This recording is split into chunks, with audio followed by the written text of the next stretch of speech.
Dengan wajah kecewa setelah tertipu kekasihnya, Unus melaporkan kejadian yang menimpanya itu ke polisi.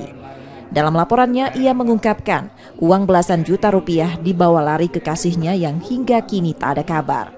Pelapor saat itu akan menikahi terlapor yang sebelumnya saling mengenal sejak 2 bulan terakhir dari aplikasi TikTok.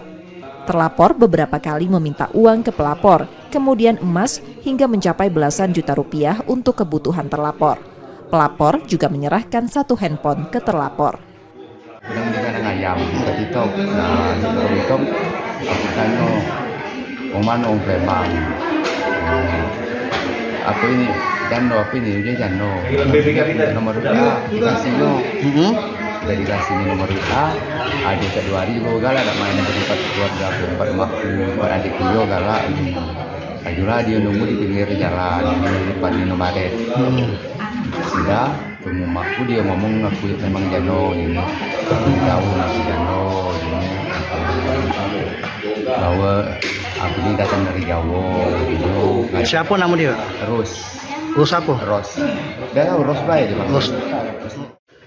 Laporan kini sudah diterima Polrestabes Palembang untuk penanganannya. Reski Oktora, Yudi Kiswanto, Kompas TV, Palembang, Sumatera Selatan.